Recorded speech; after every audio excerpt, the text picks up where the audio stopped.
yet another episode of your favorite program on television, Business and Economy Today. Business and Economy Today is a program put together to inform and also to educate our numerous viewers about contemporary developments in the world of the nation's economy. I am Adegboyega Labiron, thanking you for finding time to join us. In this episode, we're taking a look at the news trending in the national economy. There is also a special report on the international action embarked upon by Maritime Workers Union with reference to non-payment of government-appointed stevedores and dock workers by the international oil companies. These, according to Maritime Workers Union, contravenes NIMASA Act 2007. Several efforts made for the international oil companies to see reasons for the payment of government-appointed stevedores fell on deaf ears. Members of the Maritime Workers Union maintain that dock workers are suffering while some have passed on premature due to economic hardship, while some are now destitute. But first, here is the business news. In revenue mobilization have advised that 30,000 naira as a minimum wage is an expenditure every state government should be able to pay only if they choose to redefine and redesign the old way of doing business. Every Nigerian state is administratively managed with monthly income from Federal Accounts Allocation (FAC) and internally generated revenue, which includes personal income tax, permits, registration and certification fees. Other sources of income are those from services rendered by government ministries, departments, and agencies. IATV Business News spoke with Mr. B.C. Ali, a tax consultant who advised state government in their respective bid to meet new obligations relating to the payment of the new minimum wage, to have workable policies, embark on improved strategies for revenue collection backed by enabling law. The need to restructure Nigeria. Yes, I think we should start with a bit of fiscal federalism. Let us release some of those taxes and revenue which is being collected as central to some of the states. I think with that, a lot of the states will need to do one or two things. Having said that, there is a need to improve, sincerely speaking, the processes at the state level. The time it takes to deliver services in most of the states tends to be unnecessarily too long. And the longer the service period, the larger the amount that is trapped. Additionally, the tax consultant advised an act of the National Assembly should be put in place to allow state government to generate income from natural resources in their respective states. This is in recognition of an administrative framework within the context of appropriate technologies. On a general note, the consultant maintained there must be an evidence to show government is working for the people. Analysts have also advised improved processes at the states, which expectedly should reduce service cycle time. If you look at the ease of doing business in Nigeria, ease of doing business in some of the states, you look at how many days it takes, the number of days it takes to get services in some of the states is, sincerely speaking, too long. And then the quality of the services being provided by some of these MDAs, tends to be very poor. As a result, you don't have much of revenue coming from there. Observers of developments in the revenue collection process say database in ministries, department and agency hitherto poorly integrated should also be redesigned. We're going straight to the aviation industry, where safe travel in Nigeria's airspace is in jeopardy despite efforts by government at improving navigation infrastructure. Pilots are increasingly getting worried about poor communication between cockpits and control towers, a persistent problem that has now worsened. Experts also express fear over the increased possibility of near misses and collision between two or more operating aircrafts. Foreign airlines, perhaps for safety concerns, now bypass the country's airspace, which is a natural and geographical shortcut to global air connectivity. While the development translates to more operational costs for foreign carriers, it denies the Nigerian Export Management Agency, NAMA, revenue to maintain and upgrade critical air facilities. Air Traffic Control (ATC) is a service provided by ground-based air traffic controllers who direct aircraft on the ground and through controlled airspace and provide critical safety advisory services to aircraft in non-controlled airspace. Over now to the capital market. The Nigerian Stock Exchange has suspended trading in the shares of 11 companies over failure to file their account statements within the stipulated period. The affected companies are Kano Oil, FGN, Cocoa Processors, Goldlink Insurance, Guinea Insurance, Lasaco Assurance PLC, Niger Insurance, and RT Briscoe Nigeria. A circular circulated by Head Listing Regulation Department of the boss Gutstime Iwenai named others to include Result Savings and Loans PLC, Royal Exchange, Standard Alliance, and Universal Insurance. And now from the stock market, we take a look at the oil sector, where Nigeria's ability to earn substantial revenue from oil and gas resources to finance its programs is being hampered by the continued vandalization of assets, and as losses hit an average of 11,000 barrels per day for oil major, at least $2 billion from the destructive activities on the Nembe Creek at 65.60 US dollar per barrel. Based on the OPEC basket price, Shell's lost 11,000 barrels per day averages 261 million US dollar yearly based. The liability suffered by other operator. The lost revenues, observers noted, were sufficient to fund critical ministries in the 2019 budget. Industry data shows that 42% of the Appropriation Act, representing 3.73 trillion naira, is to be financed from oil and gas funds, even as the nation hopes to get a higher production quota from agreed OPEC costs that was extended till March 31st of 2020.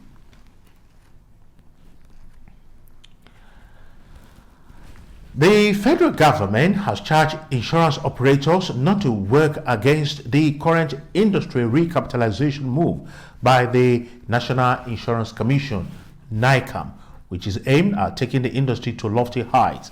President Muhammadu Buhari, represented by the Permanent Secretary, Federal Minister of Finance, Dr. Mahmood Issa Dutse, gave the charge at the just concluded 2019 National Insurance Conference in Abuja, theme Disruption, Innovation, and Business Growth.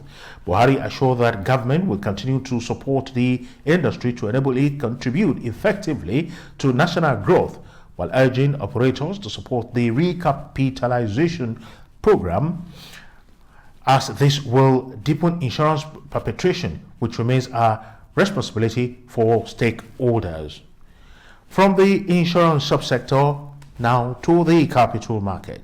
The persistent apathy and illiquidity in Nigeria's capital market is a source of worry for investors, as they urge President Muhammadu Buhari to urgently name his ministers and reactivate the market and overall economy. Assessing market performance in the first half of 2019, as well as preceding its direction in its second half. The experts noted that although the bars posted marginally increase in market capitalization at the end of the first half, but the appreciation may not be sustained. They attributed this to government's inability to implement other economic policies that would drive market recovery in a sustainable manner. Specifically, they argued that the challenging business climate occasioned by insecurity and unfavorable government policies have constrained the performance of the real sector, as well as weakened the purchasing power of the people. From the capital market, we now move over to issues and development relating to population census. President, African Statistical Association, and a professor in the Department of Statistics of the University of Botswana, Professor Daudu Shangodoyin, has told the federal government and other stakeholders in the country that Nigeria is overdue for national population and housing census. This, he says, will help the country to plan adequately for practical development.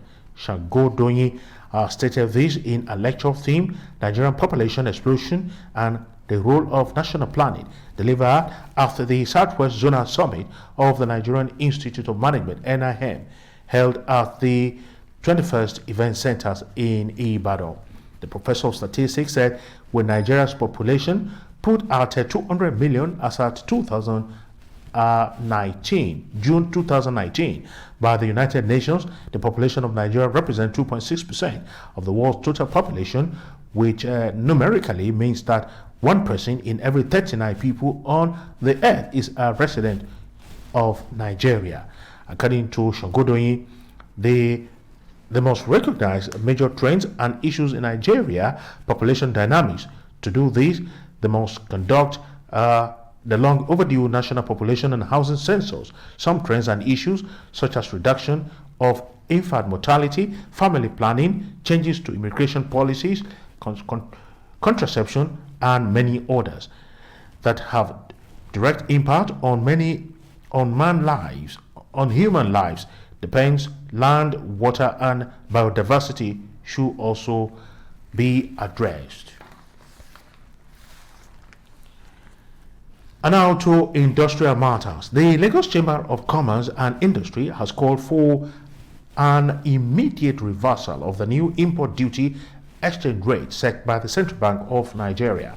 LCCI's President Babatunde Ruwashi made this call in Lagos while reviewing the state of the economy for the first quarter.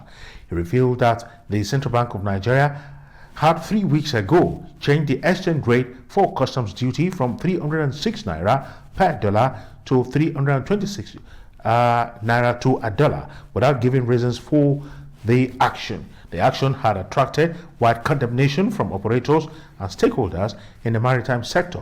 Ruwashi said that this would have a huge negative impact on importers who had conducted their transactions at the exchange rate of 306 naira to a dollar before the sudden increase, adding that it will amount to losses as they try to grapple with the difference. The LCCI boss listed some of the implications of the foreign exchange rate review to include high costs of raw materials, inflationary pressure on products and services across sectors, erosion of profit margins for investors, negative welfare effect on citizens as general price level increases. And that's the end of the business news. Over now to our special report on the industrial action embarked upon by Maritime Workers Union with reference to non-payment of government-appointed stevedores and dock workers by the international oil companies. These, according to Maritime Workers Union, contravenes NIMASA Act 2007. Several efforts made for the international oil companies to see reasons for the payment of government-appointed stevedores fell on deaf ear. Members of the Maritime Workers Union maintain that dock workers are suffering while some have actually died prematurely due to economic hardship, while some are now destitute. IATV Business News visited the Nigerian Port Authority premises in Apapa and spoke with a representative of the Maritime Workers Union, a comrade, who actually spoke with us. We started by asking the comrade what are those issues at stake. Let's listen to that report. According to our global business and investment magazine, Forbes, Nigeria has been described as the choice destination for investors willing to lose their money. This description is not only applicable to investors, but indigenous workers who have not been paid their hard-earned wages at the maritime sector. IATV News visited the Nigerian Port Authority at Apapa, Lagos, where maritime workers were seen loitering around the main entrance. It's because of the dispute we have with IOC, international oil companies operating in the maritime sector of this country. They violate all labor laws. they act with impunity. Sometime June last year, the Ministry of Transport through Nigerian Post Authority appointed stevedores.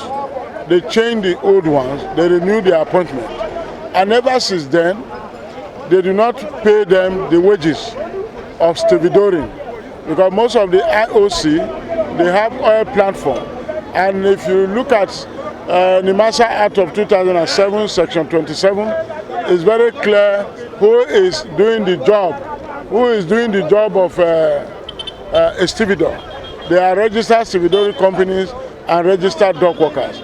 The NIMASA Act spelled it out. And areas of their operations, the conventional ports, jetties, terminals, and oil platform. As we speak, most vessels that the IOC bring into our territorial water, 50 nautical miles, 20 nautical miles, they discharge it without even letting the stevedore to know. And we are talking about insecurity in this country, proliferation of arms, and you are not allowing the stevedores and the dock workers to do their job.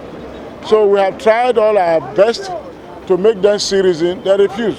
Hence, we issue an ultimatum, 2 weeks ultimatum, which expired on the 28th of last week. And on the 27th, we issue another reminder for 3 days that by the close of, on the 2nd of June, if the IOC did not... The Maritime Workers Union, after a 2-week notice to the Federal Ministry of Transportation, demanded for the payment of government-appointed workers being owed arrears of wages by the international oil companies. We spoke with Mr. Okoje, the Deputy Secretary General, who confirmed a 2-week notice was earlier given to the Permanent Secretary, Federal Ministry of Transportation, to prevail on the management of international oil companies to process and pay all outstanding bills to the government-appointed stevedoring contractors. Our expectation is for this dispute to be resolved. Let the IOC pay the stevedore, because they issued them contract. And once you have been given a contract to execute, and you have workers in your pool, and the man that's supposed to pay you for the services is not allow you to do your work, you have to pay. So if they pay them, if they call the stevedores and pay them, not union, our members are the dock workers that work with them. So if they pay them, the matter is resolved. This expectedly will enable dock workers receive their salaries and wages. And that's the end of the special report on minimum wage. Tax experts advise federal government on fiscal federalism. And that's the end of the business news. And that's the size of our package on this week's episode of Business and Economy, a program put together to inform and also educate our numerous viewers about contemporary developments in the world of the nation's economy. My producer has been Olufunke Faduba, while Segun Olowokere was my technical director. Until I come your way next week with yet another episode of this program, it's bye for now.